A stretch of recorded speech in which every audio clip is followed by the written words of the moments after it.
መልእክቱ የሚያመለክተው በነቢያት አፍ እግዚአብሔር እናንተ ለተለየ ዓላማ እያዘጋጀ እያለ በሱ ውስጥ ያለውን አሻራ ለማውጣት እየተከሰተ ነው።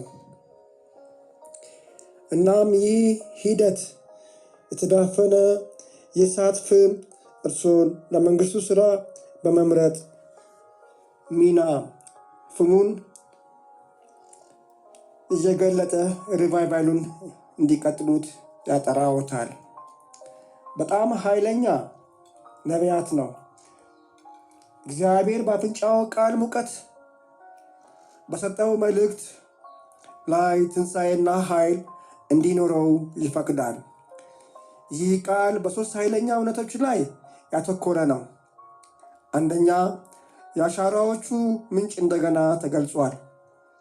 ያንተ አሻራ የቤተሰብ ቁሳቁስ አይሆንብህም እና ያንተን አሻራ ከሰው ልጅ ላይ አልተቀረጸም የሚለው አንድ ሰው ማንነት፣ ዋጋ እና እግዚአብሔር ያለው ዓላማ በሰዎች ወላጅነት፣ በፍቅር ማህበረሰብ ደረጃ ወይም በማንኛውም ሰው ውስጥ እንደሚገለጽ ያረጋግጣል። ይህ ነኝ ባለ ራእይ ካልክ የት አለ ራእይን ተከትለ የሄድከው? ወይ ደግሞ በአንተ ላለው ራእይ ተከታዮችን አስከትለሃል ወይስ ተተኪ አለህ ወይ? ወደ አንበሳይቱ ምሳሌ ልውሰድህና ለልጆቿ የምታስተምረው ተዋግታ ማሸነፍን ነው። ድንገት ወይም በጦርነቱ ድል ባይቀናት እንኳን በሚቀጥለው ቀን ባላት ኃይል ተጠቅማ ማሸነፏ እንደምትችል ነው። ወይም በጦር ሜዳው ትግል ውስጥ ብትቆስል እንደገና እንደምታገግም ሲሆን ሌላው ውርስ ነው። ይህ ሌላው ዋናው አሻራዋ እድሜዋ እየገፋ ሲሄድ እንደ በፊቱ ኃይል ላታገኝ እንደምትችል የማስተማር ትዕይንት ነው። ልጆቼ እናንተስ የት ናችሁ? ልጆቼ ምን እየሰራችሁ ነው? እናንተስ የትኛውን ፍልሚያ እየተፋለማችሁ ነው? ወይስ የትኛውን ተጋድሎ እየተጋደላችሁ ነው? አሻራ ሌጋሲ ፓርት 205። ሰላም ናችሁ ውድ በዚህ ቻናል ላይ የምትከታተሉት በተለያየ የዓለም ዳርቻ የምትገኙት ምርጥና ተወዳጅ ቤተሰቦቼ፣ ዛሬ ለእናንተ ላስተላልፍላችሁ የፈለኩት ከፓርት 204 የቀጠለ ፓርት 205ን ይዤላችሁ መጥቻለሁ። እናም በዚህ ውስጥ ስለ አንበሳይቱ ባለፈው በምሳሌ አስረድቻችኋለሁ። እስቲ ደግሞ አንድ ታሪክ ደግሞ ልንገራችሁ። ውርሱን ወይንም አሻራውን ይጠብቁ። እናም ልጅ ሳለው አባቴ ወደሚሰራበት አካባቢ ወደ ግብርና አካባቢ እሄድ ነበር፣ እመላለስ ነበረ። እናም እሱ ለቤተሰቦች የሚያስፈልገውን ነገር ያደርግ ነበረ። አሳ ያጠምድ ነበረ። እናም ያጠመደውን ማታ አሳ ወጥመዱን አጥምዶ ጠዋት ሲነጋ አብረን እንጎትታለን፣ ትልቅ አሳ ስለሚሆንብን እና ለሁለት ከአባቴ ጋር እየጎተትን ያንን አሳ እናወጣለን እና ያንን አሳ በብዙ ቀን እስከ 15 እስከ ወር ድረስ ይዘለዘልና እንደ ቋንጣ አድርጎ በመጠቀም ቤተሰቦችን በብዙ ይመግበን ነበር አባቴ። እናም የሚያስተምረኝ ነገር ነበረ። ለካስ አሁን ላይ ሆኜ ሲገባኝ ምትክና ተተኪነት እያዘጋጀ ነበረ። እንደዚሁም ደግሞ የአባቴ የሆነ አንድ ሎሌ ነበር እና ሰውነቱ ፈርጣማና ጠንካራ የሆነ ረዘም ያለ ሰው እንደሆነ አስታውሳለሁ። እናም ይዞኝ ይሄዳል ወደ ወጥመድ ወዳለበት ቦታ ላይ እንስሶችን ወደ የሚያጠምድበት፣ በተለይ የሚያጠምዳቸው እንስሶች ከርከሮ እንደዚሁም ደግሞ ወይ ሳላ ወይ አጋዘን ሊሆኑ ይችላሉ እና እነኚህ ወጥመዶቹን ይዞ ይሄዳል። ከዛ እንካ ይለኛል። ከዛ ወጥመዱ እንዴት እንደሚተከል እንዴት እንደሚጠመድ ያስተምረኝ ነበረ፣ ያሳየኝ ነበረ እና ለካስ እሱ ይህንን የሚያስተምረኝ ወደፊት የሆነ ነገር እንዳደርግ አስቦ ነው እኔ ግን አላወቅኩም በዛ ሰዓት ላይ። ለዚህ እንዴት እንስሶችን ማጥመድ እንዳለብኝና መቼ እንስሶቹ እንደ ምግብ ፍለጋ እንደሚወጡ ሁሉ አሳይቶኛል፣ አስተምሮኛል። እናም ያ ሰው አሁን በህይወት የለም እና ብዙ ነገሮችን ተምሬያለሁ ስለ እንስሳ ማጥመድ፣ እንስሶችን እንዴት ሰዓታቸውን ለይቶ የማወቅ እና ምን እንደሚፈልጉና መቼ እንደሚገኙ ያንን ሁሉ አሳይቶኛል። ስለዚህም ልክ ያ ሲወጡ የሚገኙበት ሰዓት ላይ ልክ እንዳልኳችሁ እንደ አንበሳይቱ ጀንበር ጠለቅ ስትል ብቅ ይላሉ። በዛ ሰዓት ላይ ያ በክብ የተቋጠረው ሲባጎ ወይንም ደግሞ ወፍራም ገመድ በዛ መካከል ውስጥ አንገታቸው ሲያገቡ ምግቡን እንበላለን ብሎ ሲያገቡ ከዛ አንገታቸው ይታነቅና ይያዛል እና የዛን ጊዜ ነበረ ፊልሚያው የሚገጥመው አንዱ አንዱን ለማስጣል እና የተያዘውም ደግሞ እንስሳ ከዛ ወጥመድ ውስጥ ለማምለጥ እዛን ሰዓት ላይ ይመጣና አግዘዋለሁ። በቃ የተጠመደውን እንስሳ ይዘን እንወስዳለን። ስለዚህ እንደርሶ ያለ ባለራዕይ መሪ የመጀመሪያ ተግባር ተተኪውን መለየት እና መምከር መጀመር አለበት። የኢየሱስ ክርስቶስን የመሪነት ፍልስፍና ወይንም ደግሞ የኢየሱስ ክርስቶስን የመሪነት ትምህርት ተመልከቱና ተረዱት። የአገልጋይ ወይም ሎሌ አመራር ይህ ለሁሉም የሰው ልጅ ዋጋ እና ክብር የሚያመጣው የአመራር አይነት እና ዘይቤ አውድ ያቀርባል። እናም በዚህ ክፍል ይህንን ነገር ስነግራችሁ ይህ ነኝ ባለራዕይ ካልክ የት አለ ራዕይህን ተከትለ የሄድከው? ወይ ደግሞ በአንተ ላይ ወይ ያለውን ተከታዮችን አዘጋጅተሃልን? ማን ነው ምትክ ሆኖ መስራት የሚችል?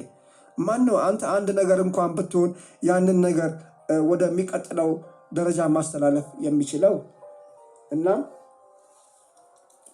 ሁለተኛ የእርሶ ርስት እርግጠኛነት መሆን ነው።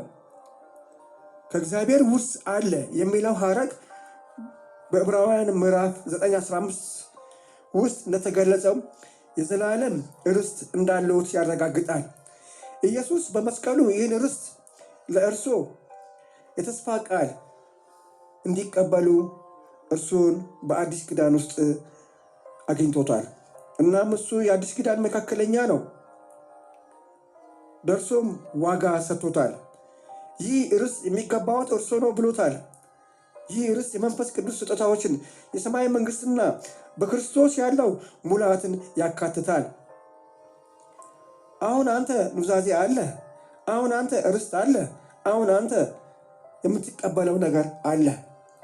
በማቴዎስ 20:25 27 ላይ እና ወይም ከማቴዎስ 20 እስከ 28 ላይ ያለውን ስለዚህ ያሳያል።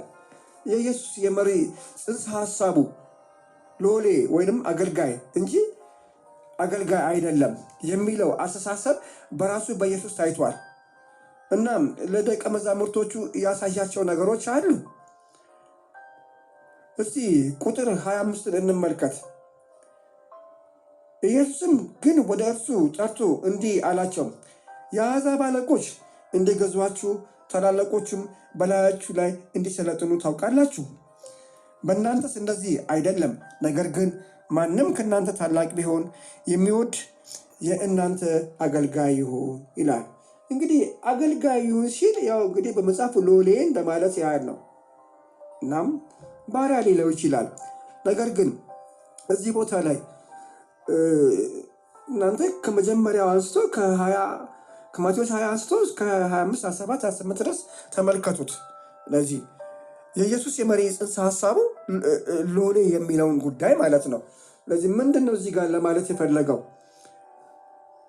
እዚህ ጋር ለደቀ መዛሙርቱ ማስተማር የፈለገው በማሸማቀቅ ወይንም በመጨቆን ሳይሆን በአገልግሎት የመምራት መንፈስ ታላቅነት እንዲጎናጸፉ ነበር ሲያበረታታቸው የነበረው። እናም ወደ ሙሴ ደግሞ ወስዳችሁና ሙሴ ኢያሱ እኮ ከስሩ ይከተለው ነበር። ሙሴ የሚያደርገውን ነገር ይመለከት ነበረ። ሙሴ እንደ ባሪያ ወይንም እንደ ሎሌ ሳይሆን እንደ ልጅ ሆኖ ኢያሱ እንደ ልጅ ሆኖ ሙሴን ይከተለው ነበረ። እና ሙሴ ሲያስተምረው ሲያስረዳው የነበረው የኢያሱን ልብ አይቶ ነው። እግሩን ያጥበው ነበረ፣ እቃዎቹን ይዝ ነበረ። ሲደክም የሆነ ነገር ከላዩ ላይ የተቀበለ ያገዘው ነበር፣ በልጅነቱ ማለት ነው። እና ስለዚህ ምትክነት ወይንም ተተኪነቱን ለኢያሱን ያስተላለፈው ሙሴ። ኢየሱስ ክርስቶስስ ለማን ነው ተተኪነቱን ያስተላለፈው? ወይንም ደግሞ ውርሱን ያስተላለፈው ለሚከተሉት ተከታዮቹ ናቸው እኮ። ተከታዮቹን እንደ ባሪያ አላያቸውም፣ ወይንም ደግሞ ባሪያ ናቸው ብሎ አላቃቸውም። ከአፉ የሆነ ነገር አልተናገረም። ስለዚህ በዛን ጊዜ ይላል የዘብዴዎስ ልጆች እናት ከልጆቿ ጋር እየሰገደች እና አንድ ነገር እየለመነች ወደ እርሱ ቀረበች። እርሱ ምን ትፈልጊያለሽ አላት። እርሷ እነዚህ ሁለቱ ልጆቼ አንዱ በቀኝ አንዱን በግራ በመንግስት እንዲቀመጡ እዘዛለችው። ስለዚህ ኢየሱስ እዚህ ቦታ ላይ ያለው ይህ ለተፈቀደላቸው ነው አለ። ይህ እርሱን ለሚወርሱት ናቸው አለ እና አንዱ በቀኝ አንዱ በግራ የሚቀመጥ አለ። ያ የተፈቀደለት ለዛ ብቻ ነው ብሎ እንቅጭ እንቁጩን ነገራት። ስለዚህ ኢየሱስ ክርስቶስ ያላትም በአብ ቀኝ የሚቀመጡት እሱን የተከተሉት እንደሆነ፣ በአብ ቀኝ የሚቀመጡት የመጀመሪያው ደረጃ እሱ እንደሆነ፣ ከዛ ደግሞ እርሱ ለሰጣቸው ለወገኖቹ ወንድሞቼ ልጆቼ ላላቸው እንደሆነ እዚህ ክፍል ያሳያል። እናም መተካካት ምንድን ነው? መተካካት የመሪዎችን ራዕይ፣ ስሜት፣ ዓላማ፣ ሀሳብ፣ ህልም መረዳትና ማወቅ ነው ወንድሜ። ስለዚህ ሌጋሲ ወይንም አሻራ የምንለው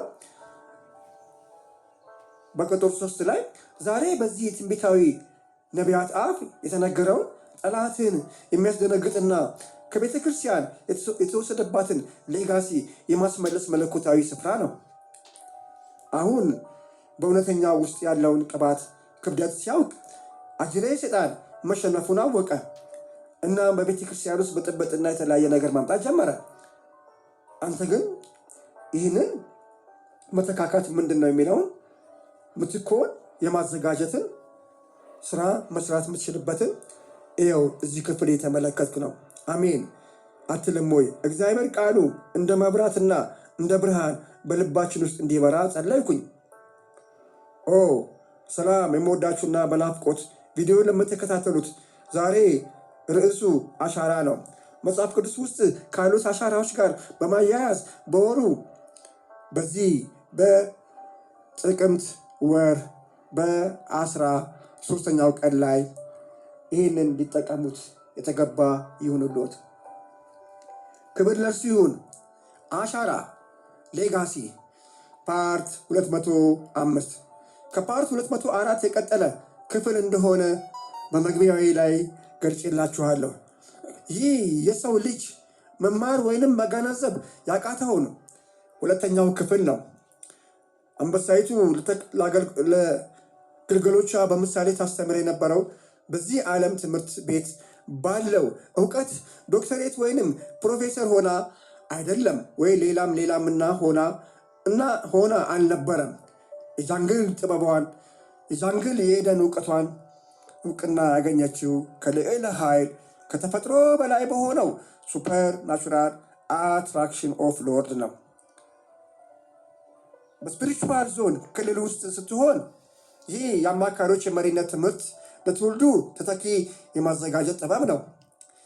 ይህ ለአሁኒቷ ዝብርቅርቅ ላለች ደላላና አጭበርባሪ የስህተት ትምህርት የበዛበት እና በዚህ ውስጥ ለምትናወጥና ግራ ለገባት ቤተክርስቲያን አንክሮ ነው፣ ምክር ነው። እናም የተናወጠች ለምትናጥ ለዚች ቤተክርስቲያን ይህ የተገባት አስተምሮ ነው። ስለዚህም ምሳሌነቱን ያመለክታል። አንበሶቹ የትምክህታቸውን የመሪነት የበላይ በአጋጣሚ እንዳልተቀበሉ ይልቁንም ሆን ተብሎ የታሰበ ዓላማ ያለው ስልጣንና የአምላክ የበላይነት ክህሎት ለቀጣዩ ትውልድ ትራንስሚሽን የማስተላለፍ ሂደት የውርስ ቅብብል ነው። ለዚህ በማቴዎስ 20 25 27 ላይ ገብታችሁ ማየት ትችላላችሁ። ሌጋሲ አንተ አስፈላጊ ሆነ ተገኝተሃል። አሁን እናንተን ጫና ያለበት ኃላፊነት ሊሰጥ ወደ መስመሩ ወደ መንግስቱ እያስገባ ነው። ትውልዱን እንድትመልስ ለትውልዱ ማስተላለፍ ያለብህን ነገር ከወዲሁ እንድትነግራቸው። ሌጋሲ ውርሶ አሻራውን ይጠብቁ።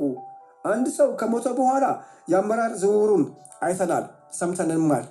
ለምሳሌ ይህ በልጅነት እኔን ሲያስተምረኝ የነበረው ሰው ከዛ ልክ በሆነ አጋጣሚ ታሞ ከመሞቱ በፊት የሆነው ነገር ይሄንን ለአስረስ ነው የምሰጠው አለ። እኔ ግን ያ ቃል ረዥም ጊዜ ቤት ተቀመጠ፣ የሚያጠምድበት ማለት ነው።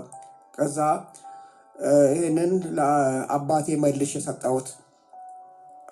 ከዛ በኋላ አባቴ ለረዥም ሰዓት ላይ ሲጠቀምበት ነበረ። እናም አባቴ እድሜው እየገፋ ሲሄድ በተለይ በመናፍስቱ ዓለም ይጨነቅ ነበረ፣ ይታወክ ነበረ እና ከቤተሰቦች ውስጥ እኔ ለመናፍስቶቹ እንደማልገዛና መናፍስቶች የሚሉትን ነገር እንደማልቀበል ይረዳ ነበረ። እዛ አንድ ቀን በአስገዳጅነት ወደ መናፍስቱ ቤት ወሰደኝ። ወደ መናፍስቱ ቤት ሲሄድ ገና ከውጭ ሲያየኝ ይሄ ልጅ እንዳይገባ፣ ይሄ የኛ ልጅ አይደለም፣ ለምን አመጣችሁብኝ ብሎ ያ የመናፍስቱ ግቢ ድንብርብሩ ወጣ። ያ የመናፍስቱ ግቢ በጩኸት ተሞላ። አውጡልኝ፣ ይሄ ልጅ የኛ አይደለም ተባለ። እኔም አላምናቸውም ነበረ። ከዚህ በፊት እንኳን ትልቅ ሆኜ ትንሽ ሆኜ አላምናቸውም፣ አልቀበላቸውም ነበረ። እናም ከዛ ይሄ እኮ ስጋ ለባሽ ነው፣ ለስጋ ለባሽ ለምንድን ነው የምትሰግዱት? አለላችሁ አይደለም እንደ እግዚአብሔር ምንም ነገር አልሆንም። እኔ ወደ ቤት ነው የምሄደው ብዬ ከአባቴ ጋር በዚህ ተጋጨንና ወደ ቤት ሄድኩኝ። አባቴ ግን ሲመለስ ደስተኛ ሆኖ አልመጣም። ያ ልጅ እዚህ ቤት እስካለ ድረስ ያንተ ነገር እንደዚህ አይሆንም አለ። በመጨረሻም እድሜው እየገፋ እንደሄደ ነግሬያችኋለሁ። ታመመ አባታችን።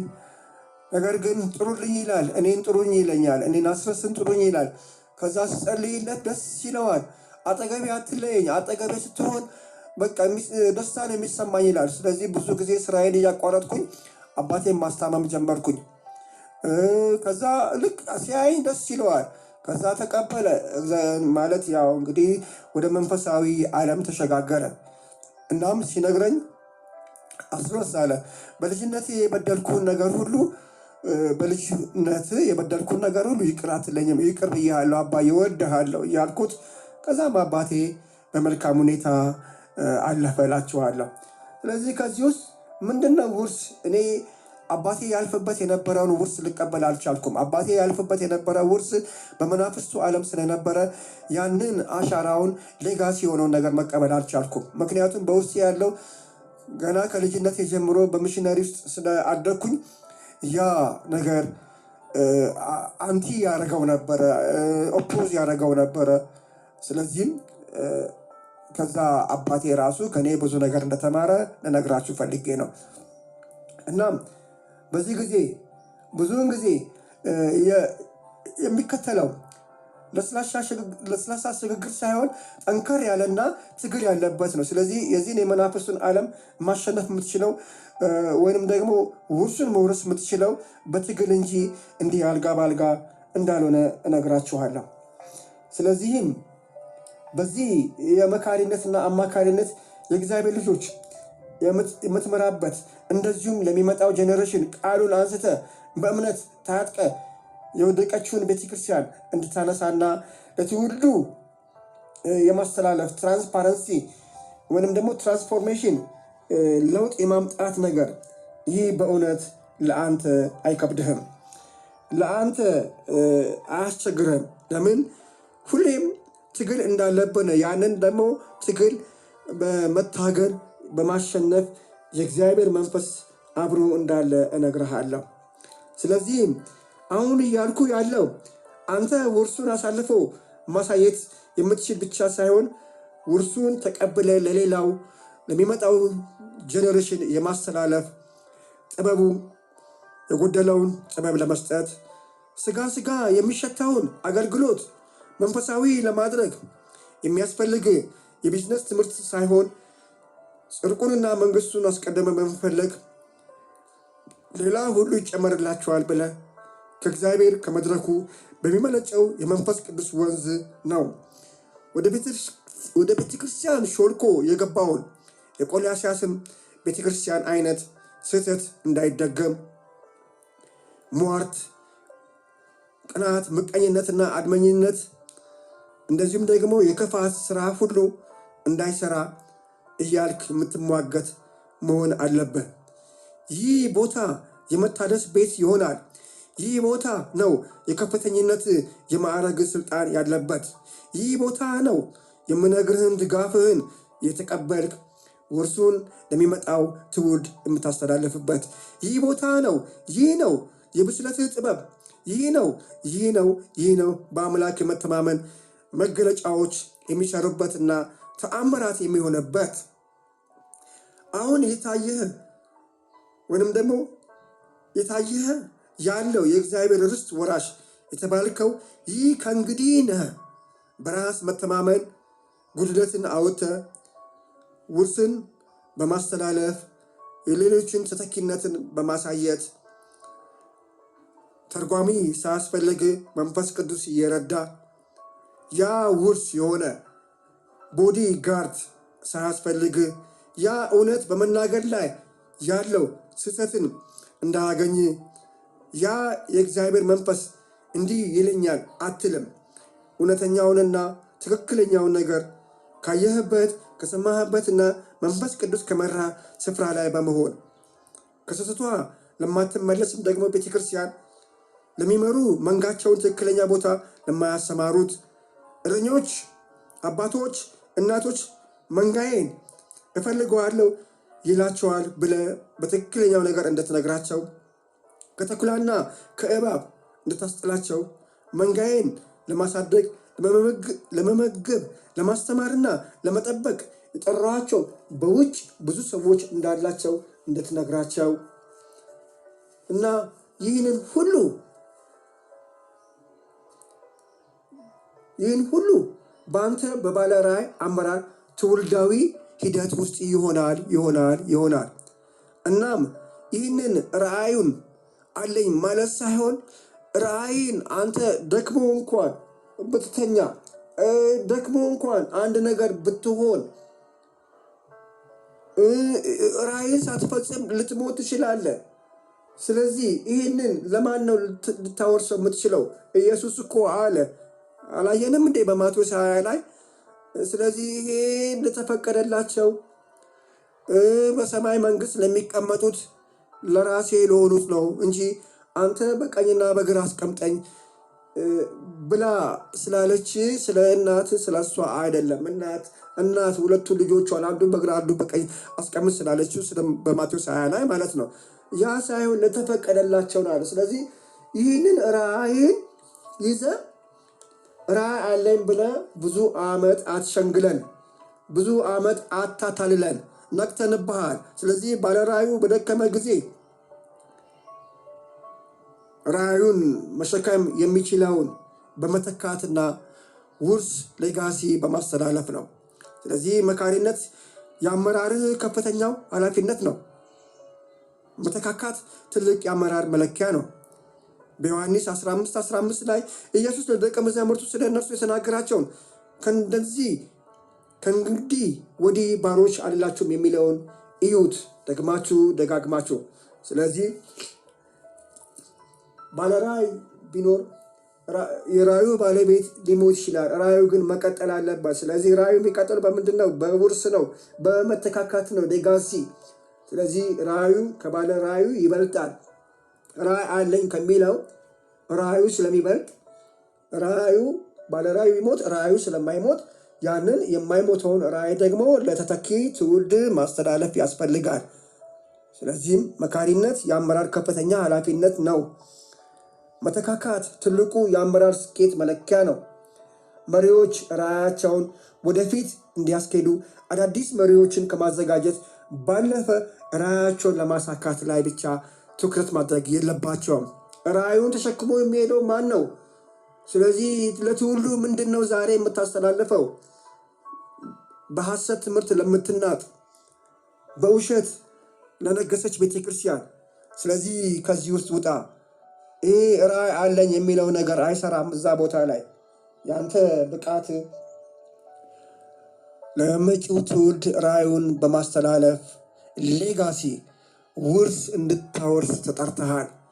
ስለዚህም ጌታ አምላክና አባት እግዚአብሔር ሆይ ለዚህ ያዘጋጀሃቸውን ትውልዶችህን ለሚመጣው ትውልድ ማስተላለፍ የሚችሉበትን ነገር በዚህ በፓርት 205 ላይ ስላስረዳሃቸው ውርሱን ተቀባይ ስላደረካቸው በጌታችን በመድኃኒታችን በኢየሱስ ክርስቶስም አመሰግንሃለሁ። ሌጋሲ አሻራ በዚህ ትንቢታዊ ቃል ውስጥ አላችሁ። እናንተ ለመጪው ትውልድ ራእያችሁን የምታስተላልፉ ናችሁ። እናንተ ለመጪው ትውልድ ውርሳችሁን የምታስተላልፉ ናችሁ። እግዚአብሔር በእናንተ ውስጥ የጀመረውን ዓላማ፣ በእናንተ ውስጥ ያለውን የጽድቁን ስራ፣ በእናንተ ውስጥ ያለውን የመንፈሳዊነት ክህሎቱን፣ ችሎታውን፣ ብቃቱን ለመጪው ትውልድ ማስተላለፍ አሻራ ተሰጥቷቸዋል። ይህንን አሻራ ለትውልዱ አስተላልፉ። በአብ በወልድ በመንፈስ ቅዱስ ስም አሜን። ተከናወነ።